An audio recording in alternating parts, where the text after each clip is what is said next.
Bonjour et bienvenue sur la chaîne des explorations du dimanche. Aujourd'hui, on va vous présenter une petite ferme. Enfin, petite. Bon, c'est une double ferme, Voilà. c'est assez bizarre. Et une surprise à la fin, donc restez bien jusqu'à la fin parce qu'il y aura quelque chose de magique. Voilà. N'oubliez pas de faire des petits pouces et abonnez-vous. Bon visionnage.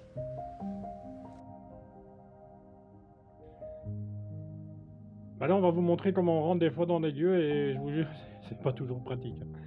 Voilà, petit échafaudage là, petite échelle, je sais pas comment on appelle ça. Surtout l'escalade, oui. Voilà. Ah, une escabelle, voilà. Une escabelle. Alors, comme vous pouvez voir, lui, il a quand même assez facile pour rentrer.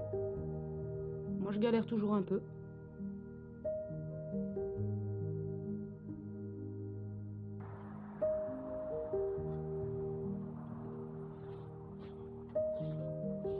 On rentre directement dans la nuque. Dans la cuisine. C'est bien ça. Ouais, je suis passé.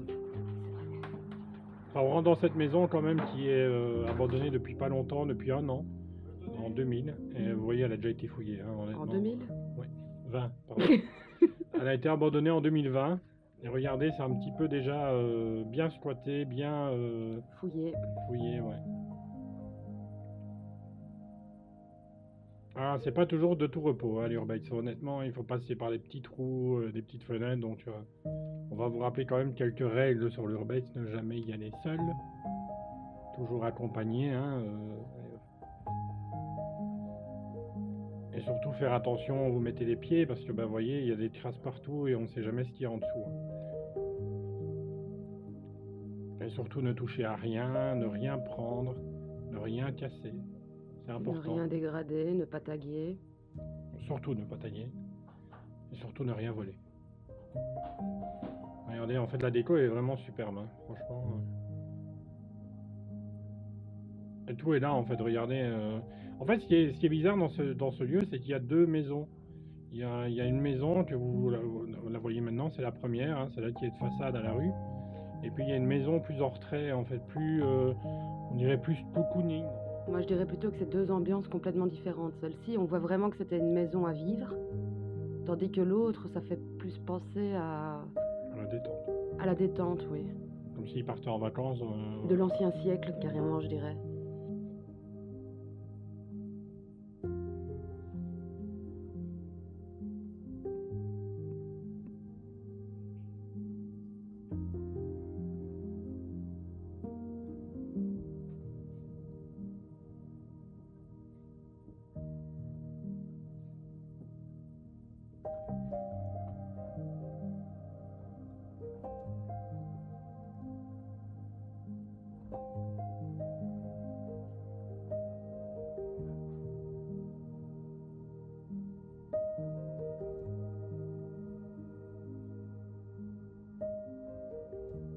Ah ouais, quand même.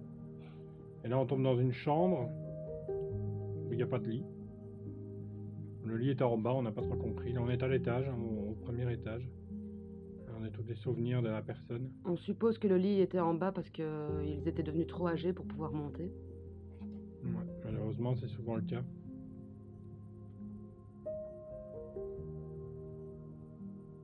Toujours croyant, hein, dès qu'on visite une maison abandonnée, en général, ils sont croyants. Par contre, vous avez vu le nombre de lunettes? Ouais. Honnêtement, il a dû changer de paire tous les mois. Quelque chose comme ça. Et le fameux cadre que l'on retrouve chez beaucoup de personnes âgées.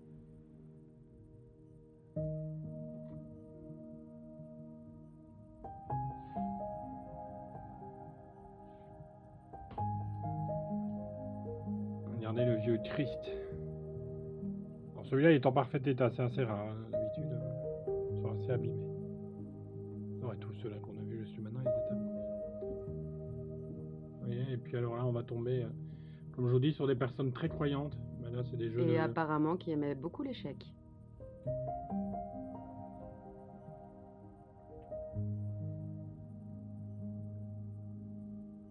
regardez, on voit encore un truc de croyance. Un superbe cadre hein, d'ailleurs, on peut pas dire autrement. Ici, par contre, on est rentré dans cette pièce où on a eu quand même pas mal d'informations. Ouais, beaucoup de photos, beaucoup d'informations. On a vu que apparemment, soit le papa ou le grand-père, je sais pas, et il a fait la guerre 14-18. On a vu aussi qu'il avait posé avec... Le roi Baudouin. Et alors beaucoup de livres, hein, beaucoup de choses qui sont restées en état, d'ailleurs qui n'ont pas été fouillées, ce qui est plutôt étonnant. On a pu aussi voir que apparemment sa femme était du style à être dans les œuvres caritatives pour tout ce qui est animaux. Ouais. Beaucoup de cages au grenier, que vous ne verrez pas, mais... Parce que bon là, c'était pas très intéressant de le montrer.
Là, on voit des cadres, certainement un artiste, peut-être la dame qui vivait là, ou en tout cas il y a des jolis cadres.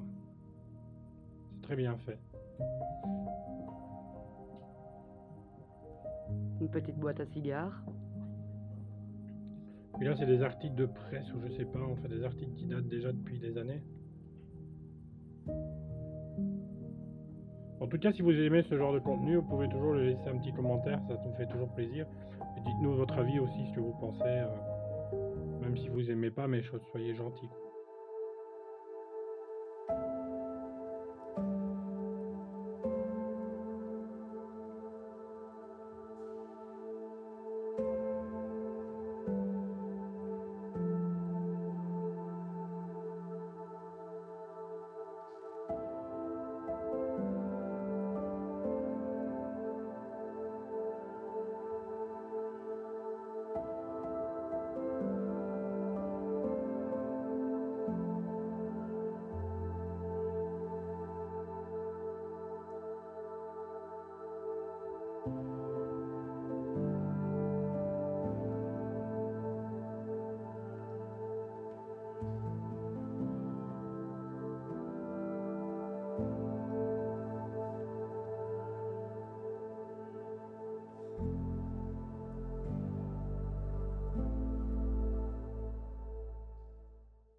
Alors, comme on vous expliquait tout à l'heure, voici la deuxième maison.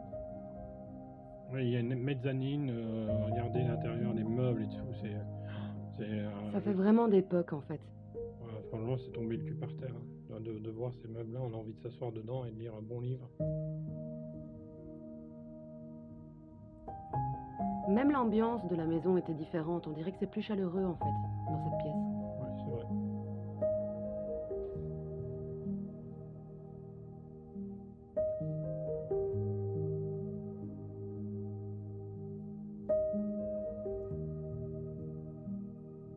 C'est pour ça qu'on l'appelle aussi la maison de l'échiquier.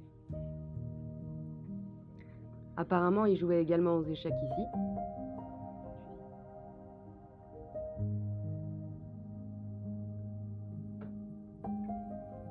Et là, on arrive dans la mezzanine. Et là, on trouve beaucoup de livres. Et beaucoup de magazines d'époque, comme les Mickey. Un magazine sur la photographie. Regardez, il y a un petit journal de Mickey là qui est... Et de Tintin.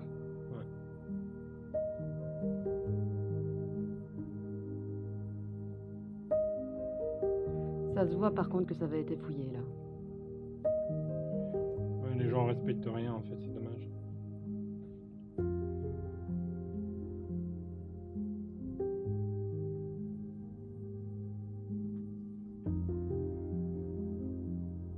Enfin, il y avait de quoi lire. Honnêtement, il y avait. On il y avait de dirait quoi lire. vraiment que c'était la zone détente pour la lecture en fait.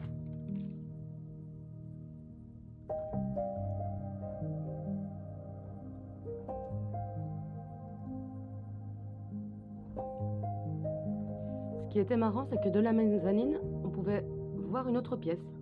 Voilà, qu'on va découvrir maintenant, bah, c'est la cuisine.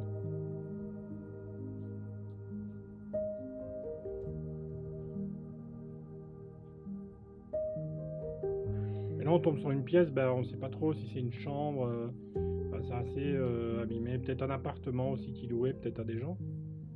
Je sais pas. Et ici, il y a Ladies and Gentlemen.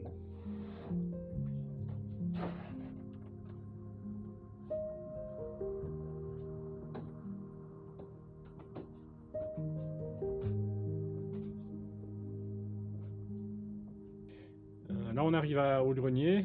Donc là, on est au deuxième étage de la maison.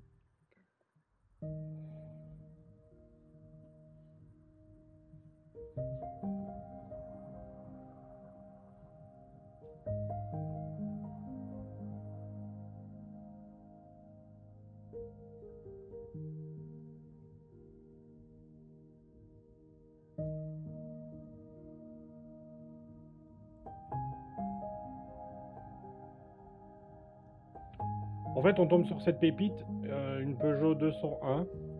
Qui a été produite en 1929 jusqu'en 1937, un peu avant la Deuxième Guerre mondiale. Entre 90 000 et 142 000 exemplaires, donc dans le monde, c'est pas beaucoup. La vitesse maximum du véhicule? 85 km/h. T'as bien étudié, c'est bien. Le poids à vide du véhicule était 900 kg. Enfin, c'est assez impressionnant, franchement, de regarder une voiture comme ça. Là, elle est en parfait état, honnêtement. Je pense qu'il y en a quelques mécanos qui aimeraient la remettre sur pied. Surtout qu'elle est plutôt en bon état. En fait, c'était une cylindrée entre 1000 et 1500. Par contre, au niveau des dimensions, elle faisait plus de 3 mètres de longueur, en largeur 1 mètre 350, que c'est considéré comme une berline. Et en fait, ça a été produit à l'usine de Sochaux, en France. Et c'était une 6 chevaux.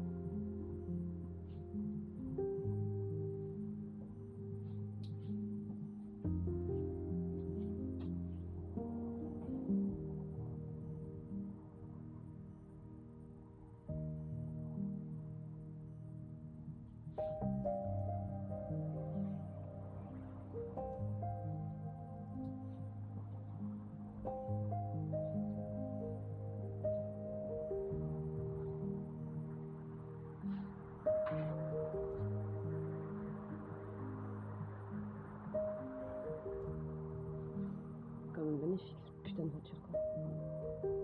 C'est ben voilà notre surprise. J'espère que ça vous a plu. Faut avouer qu'elle est canon, hein. Ouais. En tout cas, n'oubliez pas les petits pouces, les abonnements, parce que ça nous fait plaisir.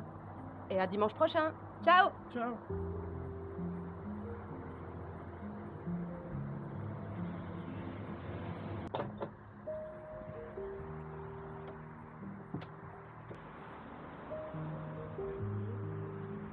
Je pense pas.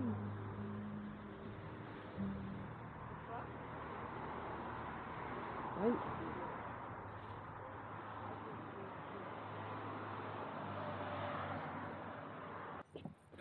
Comme dans tous les urbains. Oh putain, tu m'as fait peur, espèce. Imbécile. J'étais arrivé, je me suis dit, je vais lui faire peur.